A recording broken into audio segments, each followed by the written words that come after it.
happy Monday and welcome to TMSM Weekly Live. As you can see, Scott is not in the co-host chair tonight, but I'm really excited to tell you that my friend Kimberly Bouchard is here, who is an author. And if you remember, we did an interview with you last year. That's right. Which you did it from home. I did. And I get to be live tonight. I know, that's so exciting. And I do remember also that we chatted quite a bit, and we could have talked for hours at that point. Because I know. So we're really excited to have Kimberly here. If you were at the House of Mouse Expo or you watched any of the live feeds, then you know that Kimberly was a guest at our expo, and she was talking about her cookbook, which we're going to talk about. And she actually did a panel as well with some of our guests that were there who are also in your cookbook. So let's get started. We're going to talk about other things as well, like what's behind the cookbook, because that's a whole subject in itself, right? So we are going to talk about Festival of the Arts, but I wanted to talk about all the good stuff with Kimberly first. So it's the Positively Disney Cookbook, and she's got recipes from a huge amount of celebrities, and they're pretty easy recipes to follow. So you go ahead and tell them all about it. I will. So one thing that's really special about this cookbook is it's personal recipes from the celebrities. They're not just like picking a recipe out of some cookbook and throwing it at me, but it also has their story. And that makes it even more special. And trust me, they have to be user-friendly because I'm not a professional chef. So I had to be able to make these. And so easy to follow. You can see them. You're not like squinching your eyes up to try to read it. Trust me, they're easy and they're so good.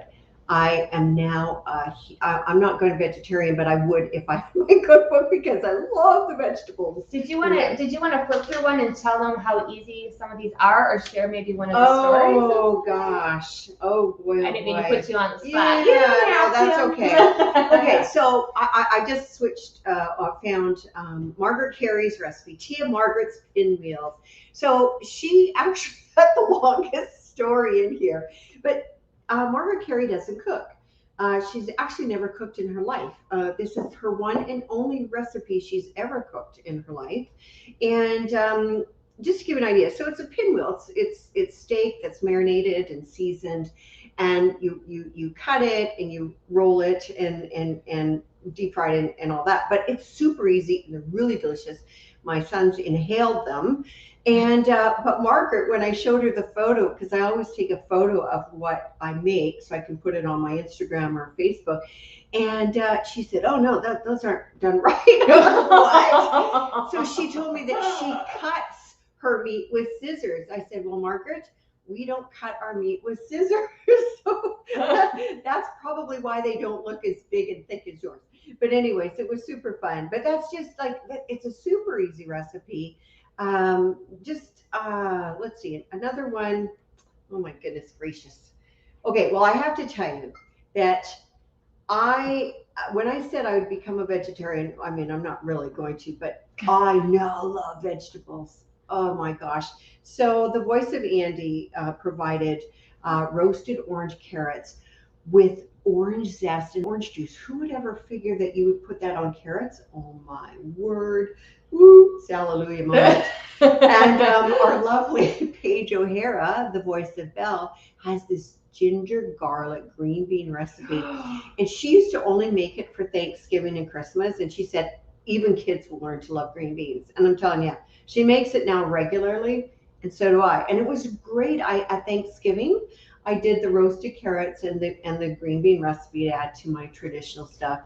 And it was so fun to be able to share with everyone the story behind these dishes. It was so cool. They're like, "Oh, really?" You have some really impressive people in that book.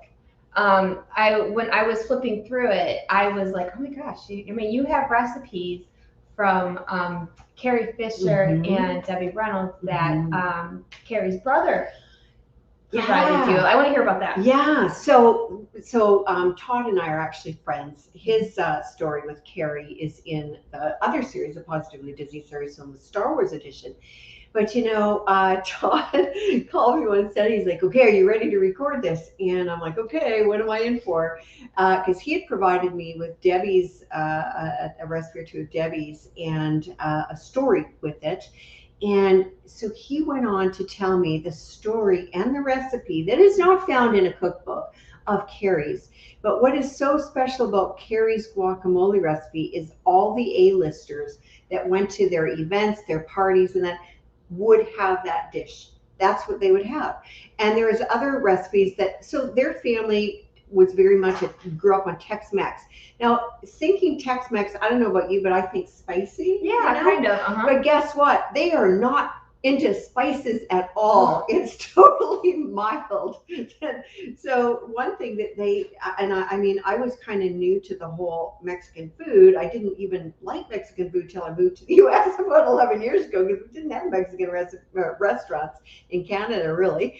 And anyways, her guacamole has to go with their tacos. You can't have tacos in their house without the guacamole. So guacamole was everywhere. And there's a real way of choosing the right avocado that his great-grandmother taught them. And that's in there. Yeah, isn't that fun? See, and it's stuff like that you wouldn't even think about. I mean, and like I had said, the recipes aren't just, easy and fun, but the stories that go with them and the people that are supplying them. I mean, so who else do you think that our audience might like to know that's in this book? Oh boy. Okay. Well, the voices of Goofy and Pluto, Bill Farmer, Caitlin Robrock, our voice of Minnie Mouse, Daisy Duck, our voice of Daisy Duck, Diane Michelle. Oh, I've got another story about that. Okay. About her. Okay. And let's see. So the original Donald Duck voice, Clarence Nash, I've got his recipe. I've got his handwritten recipe. So cool. I'm friends with his daughter, who's like my mom's age. She's like the sweetest person in the world. And, well, who else am I missing? Am I missing any of the Fab Five? I don't know. Are you? Oh, Mickey! We forgot about Mickey. Okay, so Brad Iwan, who's the Bishop voice, Brad. is in book 4. But there is another Mickey Mouse, which I didn't realize, Christopher Diamantopoulos. And he is Canadian, great woo-hoo, Canada representing. And he does a lot of things. He's actually on, he's got a show out on Disney Plus too right now. But so he offered his recipe. I also have, good Lord, okay, so actors from Aladdin, Beauty and the Beast, Frozen, Toy Story, Hocus Pocus, Pirates of the Caribbean, film directors, artists, gosh, Greg McCullough, Larry Dotson, gosh, I'm going to get into trouble if I forget anybody. Joseph Yakovetic. There's a lot of people in here, so if you forget somebody, that's fine. Just lots of people. Oh, original Musketeers. Bubby. There is a Bobby, but Cubby. This is water in here, by the way. I swear it is. I swear. Musketeer, Cubby, Sherry, Sharon, and Annette Funicello's recipe. That's great. And this is kind of the big joke because Annette's background is full Italian. So Musketeer Sherry and Annette used to ride together to the studio because back in the day, women didn't all drive in those days. And so basically Sherry would take a bus over to Annette's house and they'd ride in the back seat to the studio. And so they got to be really good friends. Annette was like an older sister to Sherry. And so this Italian recipe that you would think that Annette would have is not so Italian.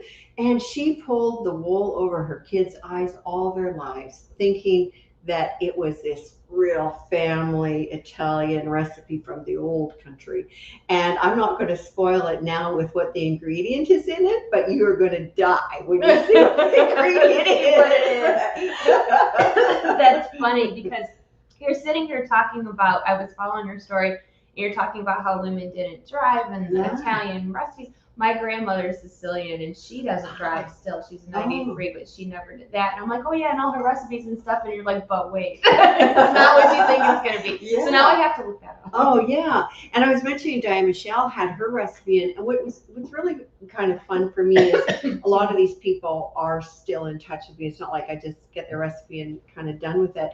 And so Diane was emailing me just before Thanksgiving, and I don't know, we were talking food or something, and she said she had this amazing recipe from her grandmother. It was a turkey relish. Well, I love relishes, and I'd never heard of a turkey relish before. No. And I said, oh, would you like to share that with me? So before I know it, I get it in her grandmother's handwriting. Her grandmother's from Germany, and her grandmother's handwriting. So of course we got to try it. So my husband's the better cook in the family, but I'm the better baker. Anyways, he's better at creating. Anyways, we tried it. Oh my gosh, I could eat that every day, even for breakfast. It's so good. See, Yeah. I'm really thinking that we needed to start going through the book too. So if I could be, when I talked to you previously, I talked to you at the expo, and then I talked to you for quite a while when you were on our show last time. Mm-hmm. And if I remember incorrectly, please correct me, because I always have things jump. That's fine. Okay, all right. So did I remember you saying that you tried all of the recipes in the book? I did not. No, Oh. no. The only thing. Sorry. No. But I will do all the. If I'm at a convention, any of the celebrities, because there's always at least 2 or 3 or 4 Right. at the same convention I'm at, I make sure I do their recipes. Okay. I didn't have time to do. I was going to say, that's a lot of recipes. That's why I was asking 110. Yeah, no. I couldn't say, do you've that. been busy. Oh yeah, busy, but yeah. So I've probably done about like 21, 22 recipes already, and I've made some of them twice because they were that they're good. just so good, and they fit into whatever I was doing. But this was just before Christmas. We had the Christmas season, and I don't even know what today's Monday, right? January, whatever. I know, I don't know It's either. just like, it's just lots of things going on, and so I try to cook what I can, but I will always make sure that I do the recipes of the folks that are in the conventions that I'm at, because I just want to give them the feedback, and I incorporate it into my presentation, which is super fun. Right. So you debuted this book at the House of Mouse Expo. I did, yeah. So how lucky are we that she actually debuted this with us at our expo? And she was talking about, people that she works convention circuits or UC with, and the same thing with us as well. That's how I got to know some of the people that were there, like Jason Marsden for one. But it was really neat to me to know that like Doug Jones and Margaret and and Bill, they were all guests at there for the debut of your book, and it just kind of all worked well together, didn't it? It was strange because I had no idea really, who was going to be there at all. I mean, I had all the recipes, things were going along, and then all this started happening. I'm like, well, wait a minute, that person's in the cookbook. I mean, there are no coincidences. I really believe that, and it was so really amazing. All the people. I mean, I think that, I don't know, there's like 10, 11, 12 of them. I don't know. The vast majority of the guests we had were actually in your cookbook, and we didn't plan it that way. No. When we started booking guests for the expo, we didn't know who was in her book. We didn't know, because she was debuting it. So it all just kind of was meant to be how it all came together, and how many people were excited to see that happen. And then everybody go in, during your presentation and take photos with you and be on stage with you. And I love that all happened for you. It was so fun. I knew that my presentation was going to get interrupted, but I had no idea when. And I didn't know who was going to be, coming up there with me. And of course, none of the audience had any idea what was going on. They're like, what's going on here? All the, so it was so fun. And, one thing that I have found, and this is just as an author of the whole Positively Disney series, is when you interview people, and the same thing with the recipes, you get to know a side of that person that most people don't get to see. And so you kind of have this kind of little relationship, a little bond happening. And it was so special when all these folks started joining me on stage, because it was big hugs, and it was like we were long lost friends. And I'll tell you, Disney has this way of bringing people together, don't they? But there's other times where it's extraordinarily magical, and that at that time it was for me. I'm excited for you, and it was. I'm just really happy that happened. And you're right that it's weird, because when you admire somebody's work on the screen or what they do, you look at them, like, oh my gosh, they're a celebrity, they're this and that. But then when you actually get to know them, it's just so different. Yeah, and I tell people, because there are a lot of people in my wheelhouse that I end up interviewing and meeting and that. But to me, they are not their role. They're right. People like us, and they, so I'm very fortunate to see that other side of them, not just that celebrity side, and that's what made it super fun, that they could be there for the celebrity side, but they could also be there for the, okay, let's talk dinner and my grandmother's recipe and those memories those evoked. It was very special to have that gel. So yeah. Yeah, and you get the best of both worlds doing it. I do. And it's funny because even for myself, I've gotten to, because of what we do through the Main Street Mouse, I've gotten to meet a lot of people that I never thought I would meet. I know, right? And it's like and then when you see them on the screen now or something, and it's like, it's just so weird. And I was trying to explain this to my sons, because you have boys too. Yes? I have a girl and two boys. Okay, so you have two boys. I remember you telling me that you had two, like I do. And and they're like, Mom, what's this like and what's that like? And it's just so different, especially because we had the Hocus Pocus panel at the House of Mouse Expo, and you had worked with them as well. And for years, that was like one of my favorite movies. They know. I know like all the words of the movie. I'm that girl, okay? I'm that girl. And as soon as I had kids, it was like, this is what we do on Halloween. We're watching Hocus Pocus. That's the same as our house. Okay. Hocus Pocus is the movie. Well, we did watch Great Pumpkin too, but that's not Disney, so we'll stay on task. Okay. I think everybody watched the Great Pumpkin, Charlie Brown. Yeah. But it just was very weird to me, like, when I met Jason Marsden and the boys are like, who? I go, Binks. They're like, Binks. Or being there with somebody like Doug Jones, who now. And Doug Jones, I will tell you guys, anything that you see in interviews or whatever, he's even that much more nice in person. Yes. He's probably, of all the people I've met, one of the most nice, genuine, caring, wonderful, sweet people, and that's great that you get that experience to work with people that are like that. Well, and I will tell you, everybody that's in any of my books and the cookbook, they're good people. They're all nice people. And Doug Jones, I mean, he's really from salt of the earth. I mean, he grew up, I think it was in Ohio or Iowa. He's Midwest. Yeah. So, they come from very strong, the Midwest roots. It's very, very lovely. And, there are people out there, of course, that you encounter that think they're all that in a bag of chips, but I don't have anything to do with them. So, good for you, though. It's nice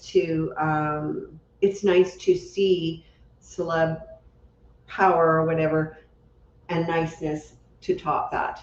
All right, so I'm going to ask you this because it's my job to come up with weird questions. Oh. Okay. So, because all right, let me try to articulate it how I mean, if you can follow me, because they know I go off track sometimes. But when you are working with somebody, there are times that, because you're a fan, and we talked about that. Yes, we love what we do for a living, and I know you love doing what you do, but at the heart of it all, you're a Disney fan. You love Disney, you love the movies, you love the parks, you love all those things. That's where that root comes from. And there are times that, I've had to do press events, and I have to hold my fangirl in because I'm working. And people are like, how did you, like, we did a press event with Keanu Reeves and Tom Hanks and stuff, and all they cared about was Keanu Reeves. Reeves was there. And like, did you freak out? I'm like, no. But I'm like, you wait till you're over. So have you ever had a moment where you had to hold your inner fangirl in because you are a fan with somebody you're working with, whether it's a book or anything you've done? Did you ever have that, oh my gosh moment? You know what? It affects me afterwards. Like I just like, oh, you know, because I kind of look at the person, and to me, it doesn't matter to me what they've done in life, because I know that's their role is not what they do. Mm-hmm. But it's kind of fun to be watching movies like, you know, and but the thing that is really the most, I think, amazing is that I never ever would have thought I'd be doing this. Never. This is my world now, and people, you know, catch up from high school reunions or whatever, and I'm just like blah blah blah blah blah, you know, saying this or that, and they're like, what? and to me, it's nothing. It's just what I do, and I love and feel very grateful that I can do that, and I am very lucky because I get to meet all the good people in the world. I really do. And you're a good person. I mean, you're one of the sweetest people I've met. So it's kind of like the goodness that you have kind of just exudes out to, you know, attracting the people. You're blushing. I didn't mean to make you blush, but you are. You're just so sweet, and it's just refreshing to see. And you know, and I love the fact that you are so passionate about what you do, and it comes from a place of, you know, true love of Disney and all of those things. So I know that we talked about this a little bit when I had you on the show a long time ago, but we're going to refresh because it's been a while. Okay. So can we talk about a little bit about your Disney fandom, and like all of this comes from a place of complete Disney magic at the heart of it. So let's talk a little bit about that. You want to talk about where did all your magical beginnings start? Oh, where did it start? You know what? Very humble beginnings. I mean, I was born in Saskatoon, Saskatchewan in Canada, the middle prairie province, and was there for my first 5-6 years of my life. And the magic was in my living room with that castle and Tinkerbell starting The Wonderful World of Disney on Sunday nights. And, you know, as a little kid, you know, you just think, what is there, and it doesn't really exist, you know. Not that I, you know, when I was older, I was like, well, that's just, you know, an animation, a cartoon. But then I got to go to Disneyland when I was 12 in a Volkswagen camper with our wiener dog named Max. No air conditioning because we didn't have air conditioning up north. And it was 120 degrees going through the Mojave Desert. Oh my gosh. We stopped at every ice cream stand. And the two things, and I'll share the second thing. I've never shared this live before that I remember about that Disney trip. So the very first thing that really affected me was walking through and seeing the castle real. It was real. It was real. Yeah. You know, at 12, you know, I'm like, it's real. And then the second thing was there was an American boy wanting me to come over. I was traumatized. So the castle and the American boy. Those are my two men. Oh my gosh, that's so funny. It's true. And then, oh my gosh, I had a couple of other memorable trips to Disneyland, not with my family, but when I was first out of high school, I worked in a daycare, and our daycare decided they were going to bring the kids to Disneyland in July. So I had to take care of 2 4-year-olds, a 6 and an 8-year-old. I was 18. Oh my gosh. And that was an experience. But it all got better when I met my husband, and who introduced me to Walt Disney World. And, you know, people ask me, like, which park do you like the most? And I have to say, I mean, Disneyland is something very special. And to see the lamp in Walt, I mean, that just gets me every time. Every time. But you know what? I am a Walt Disney girl. I mean, it's got my memories of not only my husband, but my kids. I mean, I went to Disney. We went to Walt Disney World when I was pregnant with the boys. Like, our daughter was 14 months old. I was pregnant with Christoph, and they were pregnant together just now. And I was thinking, well, we better get this out of the way because I'm having babies. Guess what? We never got it out of the way. We just kept going. And we had strollers and all that. But, you know, it's the only place that I actually, you know, in the U.S. that I have the biggest memories with my parents and my dad, who is not with me anymore. And so it really has a lot of meaning, extra meaning. and now I am a Floridian half-time now. So I'm very grateful to be able to have my little piece of paradise here. And my husband's very happy that I'm happy because he loves Florida. So everybody wins at Yes, this, right? they do, for sure. I want to kind of touch on that a little bit, how you said that, you have your diehard Disneyland people and then your diehard Disney World people. Mhm. And there's some people that don't like to budge, like this one's better. Oh, I know. This one's better. Yeah. But you said something about, Walt's lamp on Main Street. And I think that a lot of people that, I know we do primarily Disney World. And whenever we do coverage from Disneyland, a lot of people are so curious because they want to see the differences or, what's so special. And I think for me, it's the nostalgia of it all because that's Walt's park. And, Walt walked through that castle and they still have so much of the original, like, what am I trying to say? Like the older rides with the older animatronics, and it still has that classic feel. I still have Mr. Toad's out there, which the first time my kids went on that ride, they were like, Mom, what was that? Yeah.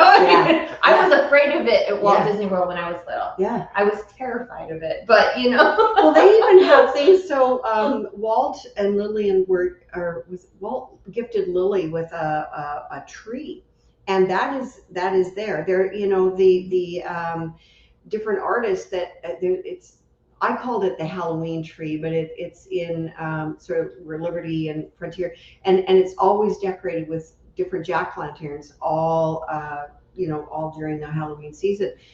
There's traditions there that you will not see at Walt Disney World. Disneyland being the mothership, so to speak, you'll see traditions there. And the thing that really got me was how, because I hadn't been to Disneyland in a long time, so after going to Walt Disney World forever and going back to Disneyland, which I did a lot last year, it was like, oh my gosh, it's so easy to get from one land to another. It's nothing. And the Dole Whip line was in with the tiki birds, So I was like, woo. So it's just, it's different. But one thing, I wish they had it. So I'm not a huge corn dog person, but I will tell you, have you ever had a hand-dipped corn dog on Main Street? Yeah, look, Scott's raising his hand behind the camera. He's like, yeah.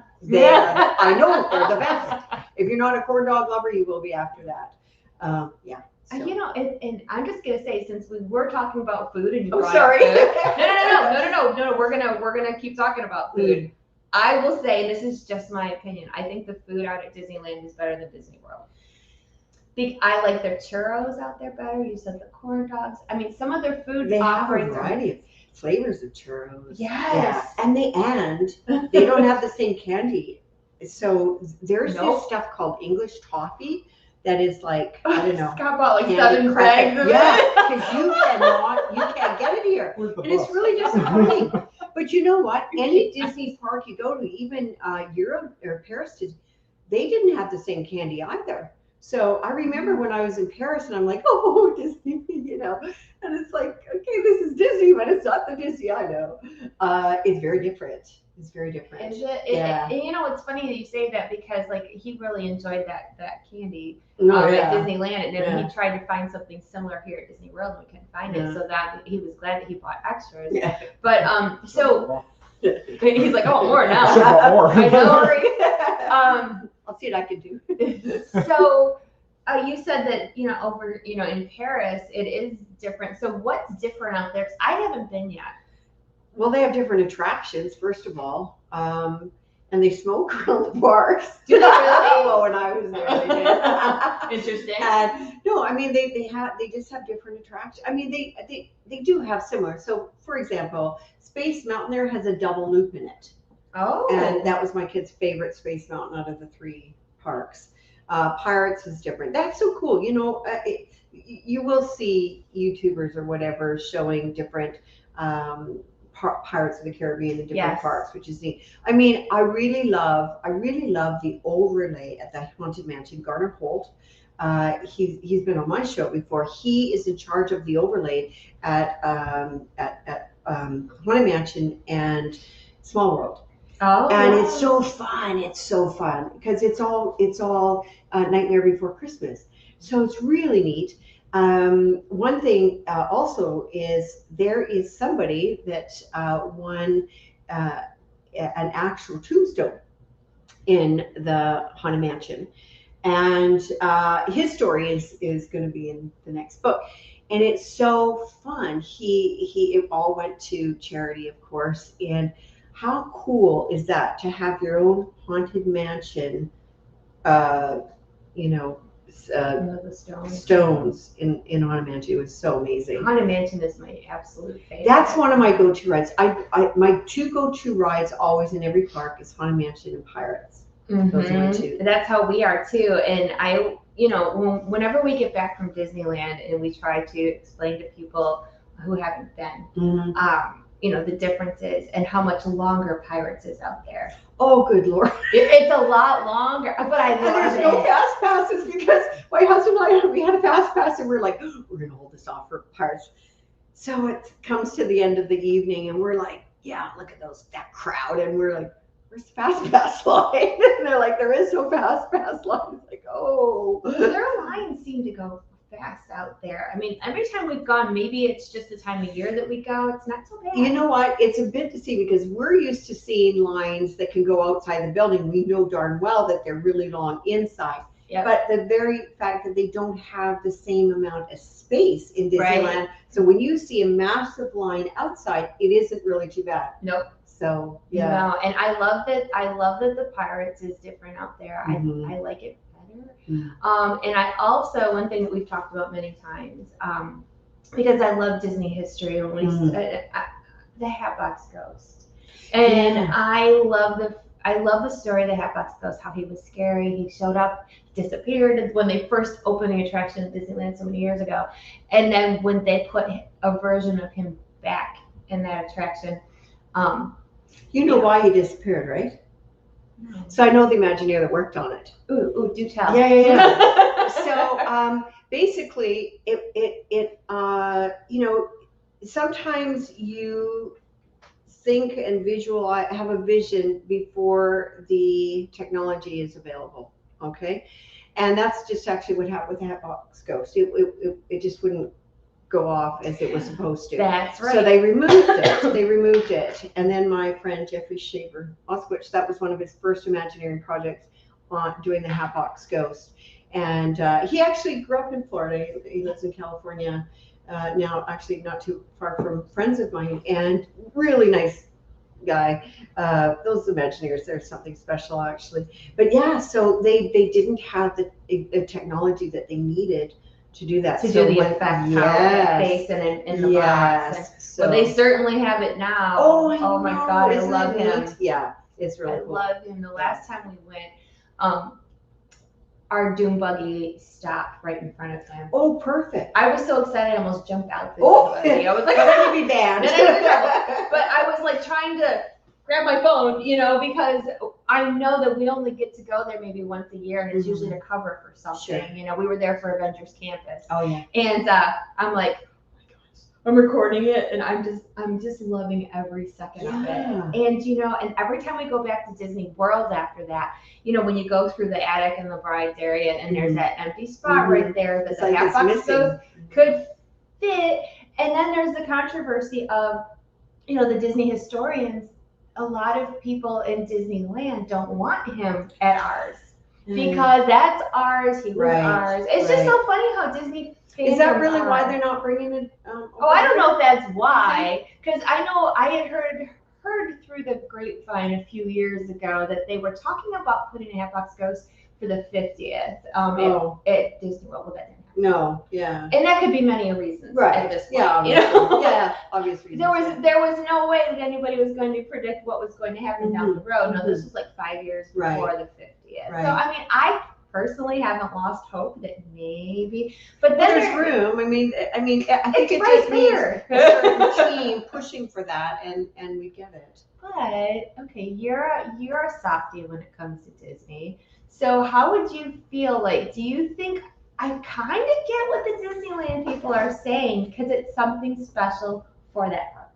You know what I mean? Yeah, but Carousel Progress was too, and guess what? That's true. All right, well, fine, then it's fair game. Oh yeah, it is absolutely. And you know what? A lot of the people, I'm sorry, but and I like Carousel Progress. I'm sorry, but I like that ride, and yeah, it's special for me for some reason. I don't know, maybe because I recognize stuff from my grandfather's house or something like that. Just different things, but that's my husband's snooze ride. It's terrible to say. He's been on it so many times that he has a little rest.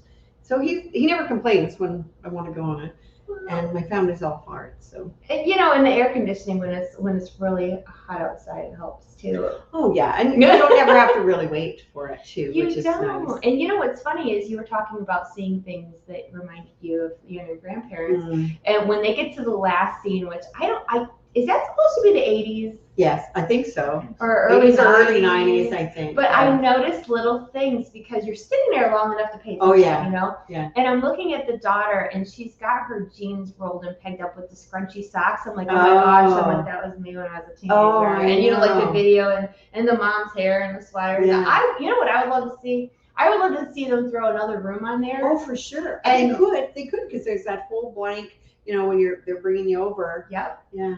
Wouldn't that be cool though? That would be. And then just have something else there that goes past Bring that us into this 1990 or whatever. 21st century. Yes, I think that would be really cool. But then You gotta get on it, Michelle.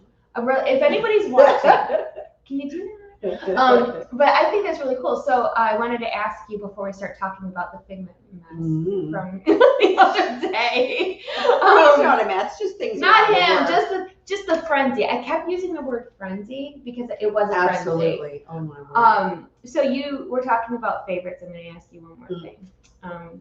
So what is your favorite attraction thing, whatever, about Walt Disney World now that you are very familiar with that? My favorite? Okay. Okay, how about narrow it? Sorry, I'm laughing because I like have everything. a favorite. Like everything. What do you particularly enjoy? You know what? Well, oh good Lord, Michelle. Sorry. I know, I'm sorry. I love it all. I love it all.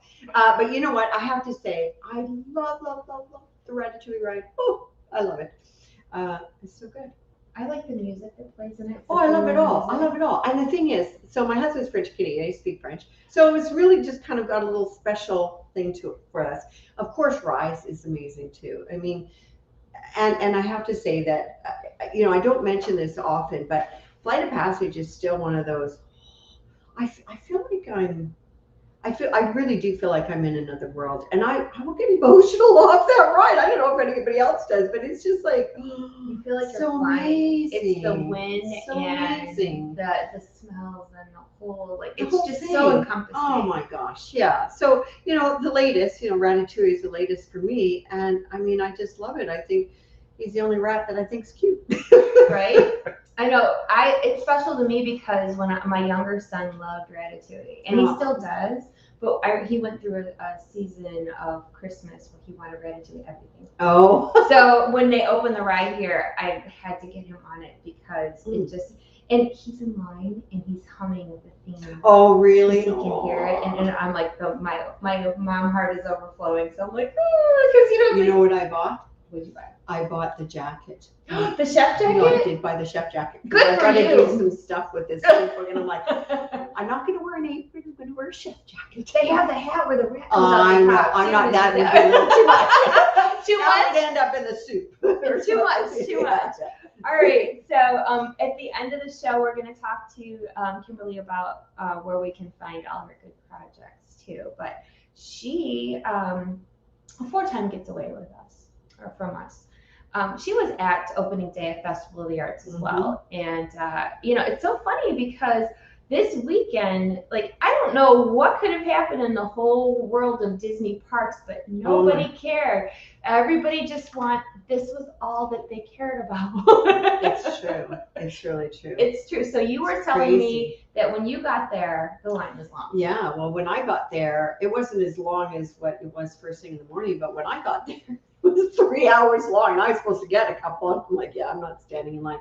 But isn't he adorable? He's really cute, and I really like the strap on him. And where's the strap? It's inside the. Oh, it's inside. Okay. So can you actually put your hand in and get stuff like easy? Yeah, he opens in the back, but I don't know why. Just pull it. See Pull his wings? Oh, there. This is somebody else's Oh, bucket. yeah. Okay. So here's the thing. You can put them or flip them for you. Yeah. So there's a hatch in the back, and you can see the popcorn. Now, it was supposed to be rainbow popcorn, but they ran out.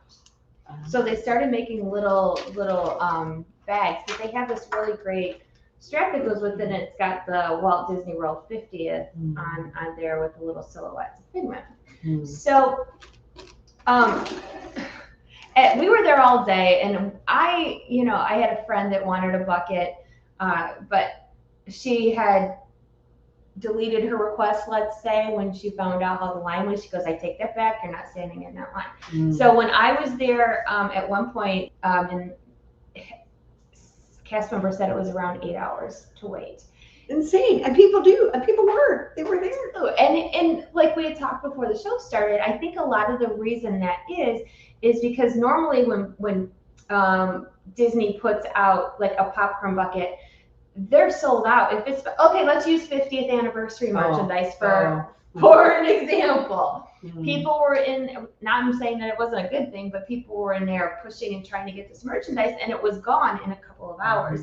So I think maybe people were still thinking about everything that just happened in October, and if they need to get it, they need to do it quickly, or they're not going to get it. Well, and the crazy thing, I was looking at these people in line for 3 hours when I got there, and I thought, what if those people, the last 10 get there and they're sold out? Can you imagine? I couldn't even imagine. No. But as the case is, that's not going to happen. Well, right?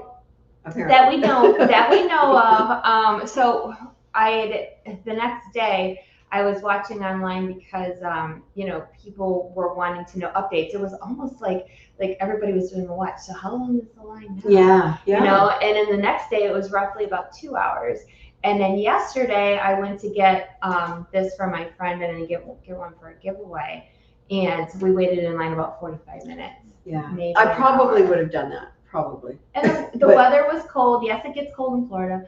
And it was raining when we got there, so I think that helped. But when we left Friday night, it was very chilly. It was about 7:30, and the kids were cold. Everybody wanted to go home.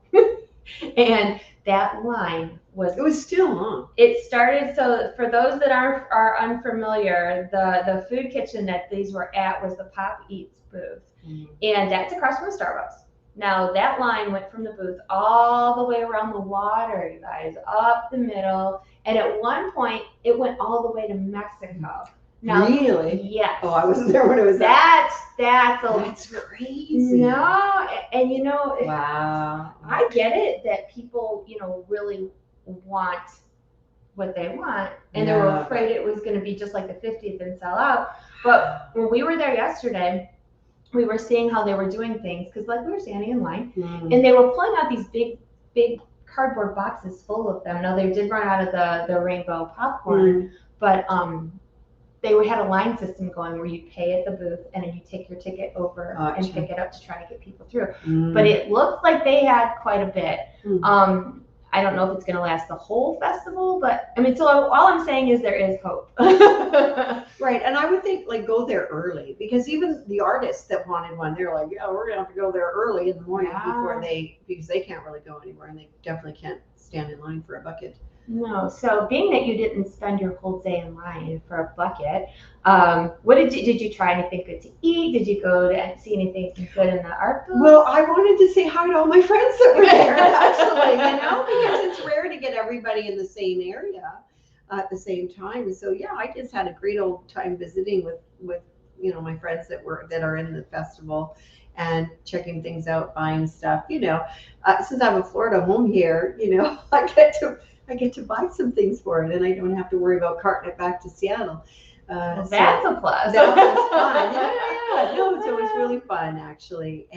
But I was really surprised at how busy it was. It was like packed. I took a photo of the crowds, and I'm like, because anybody can hop after 2. And I'm thinking everybody's hopping from the other parks into that park after 2. It was insanely busy. It reminded me of how things used to be for opening weekend of Food and Wine. Oh yeah. And usually the art festival is not this bad, but I don't know if everybody's just ready to get back to normal and get back to doing the festival. Well, I think so, and I think they, these artists will sell out of their stuff, and they can only guess how much to bring. I mean, Well, it's yeah. like anybody that has any product, they just kind of take a guess, and I said, what happens when you run out, Right. But, and I thought about that too, because normally the art fest is the more low key, relaxed, not too It was busy. not. It Not was this year.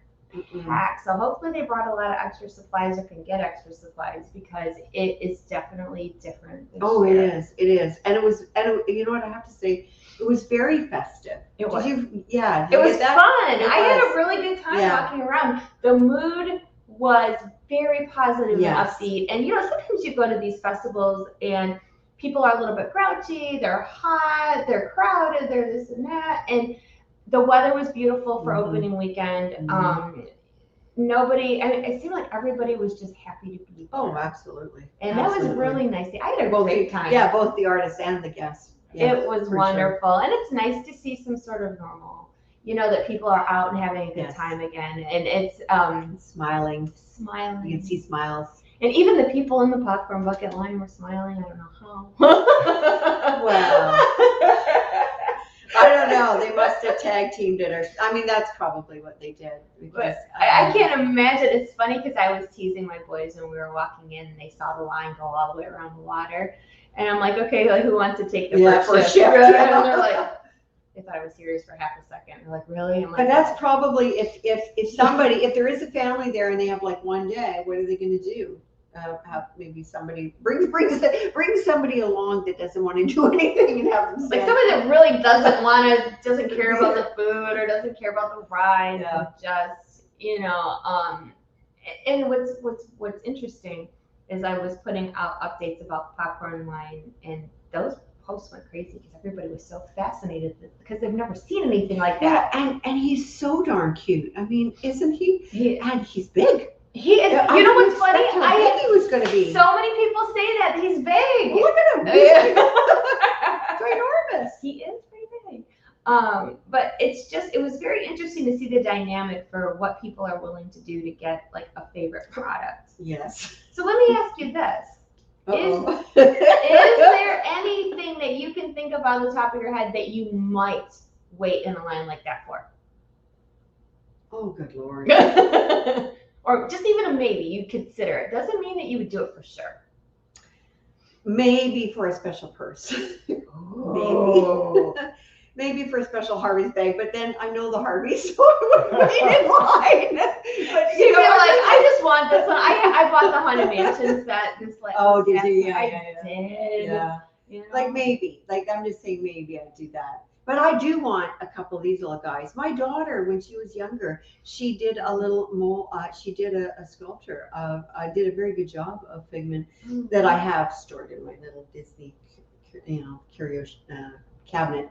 And I thought it'd be really fun to surprise her. She's 25, but hey, it doesn't matter. You never told her yet. No, and now the lines are short. Yeah, I know. So I'll have to see about when I can get back into it. But you know what's interesting is that I was thinking, because I overthink everything, and if I were that person that waited all day like that, and then the next day people walked up in 2 hours, and then the next day someone walked in a half hour, I'd be like, ugh. Oh, I know. But normally that doesn't happen. Normally they sell out in about an hour or two, and this is a first. So I'm wondering if Disney is, looking at that supply and demand, like after they had all the hysteria over the 50th merch. I don't know, because you know what I was just thinking when you're talking about that, people not wanting to wait in lines. If you want to spend a lot of bucks and get them on eBay, I was shocked because these sell for $25, and eBay I saw $200 a bucket. One of them sold for $1,000.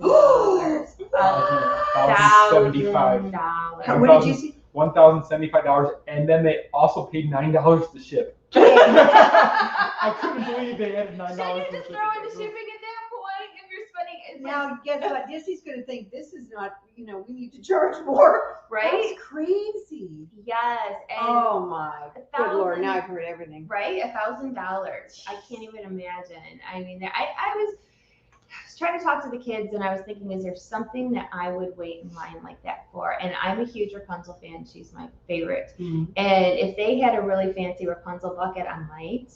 But It's a long time. And if I were just your average guest, I'm lucky I live 10 minutes from property, so I can go back and forth. But let's say, you know, I was there with my family and we only had so many days at Disney. I don't think I'd want to spend my entire day in line. I would rather be going and doing the different things. I'm semi-Floridian now, so it's like, so yeah, no. You're like, no. Doesn't it change though? When you're absolutely. a local, you look at things so differently. Like the local mentality is like, we can run over and have a snack and maybe ride and then we can leave because we can come back another day. You know, I had one of those extra magical nights just last Tuesday. My husband finished work and I'm like, let's go to Hollywood Studios. And everything just was in sync. Like, it was just incredible. And then it was dressed as Christmas yet, because we didn't go there before Christmas to the Hollywood Studios. But it was just extra special. It's so fun. I'm like, it was just so neat. I said, we have to do this. We have to do this more often. You know, finish up work and we'll just run over there. Yeah. You know, and we do that plenty of times, like when, you know, school is over and, you know, like you guys want to run over to the studios because my boys, their favorite parks are studios and Epcot. So, you know, it's easy to get them to go for a few hours and they don't have to be there all day. Yeah. You know, there's really no. And I'm sure I was the envy of everyone because I had a scarf, a nice red wool scarf, and my jacket. Because oh my gosh, people were freezing in their shorts and t-shirts, and I felt so bad for them. And I was just like, oh, I'm so glad I'm here with my winter coat. Well, semi-winter coat, but so you can verify for me because we always have people tease because we're from Michigan and so we're Midwest, and you know they like you forgot what cold is like. Tell me, doesn't it get cold in Florida? Oh, it does get cold. But you know what? So I grew up in Alberta. I mean, we had 8 months of snow all year, right? And it would be like people were telling me, you know, minus 40, minus 50. I'm not kidding you. I mean, I don't think I'd survive 1 minute in that anymore, but it's the humidity with the coldness. And I think it's going to like 32 in some places. And I'll never forget being at Fort Wilderness one Christmas. And they had fresh grapefruits on the trees. We'd climb on the picnic table and pick. Oh, it's the best grapefruit I ever had in my life. But they actually came around and told us to leave the taps dripping a little bit so that our pipes wouldn't burst.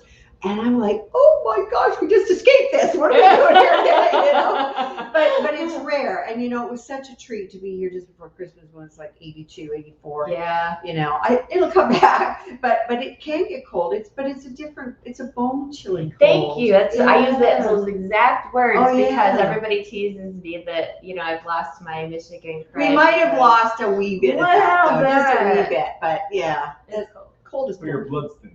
My blood's thinner too. Up north, your blood stays a little bit you thicker. would. Oh, is that it? So when you move down here, your blood gets thinner because of the heat, and that the same way like Arizona, Nevada, California, their blood's a little bit thinner. So that's why the cold bothers you more when it doesn't seem as bad as it should. And there's in our Michigan, scientific explanation as to why. Well, in Michigan at 50 degrees, they're like, hey, it's 50. Go out without a coat. And they'll go swimming when it's here when it's 50 because they're used to negative 10. That is true. The other day we were freezing. And we left and we drove past one of the resort communities that has like the townhomes and stuff, and they have a little water park, and there's people in the pools.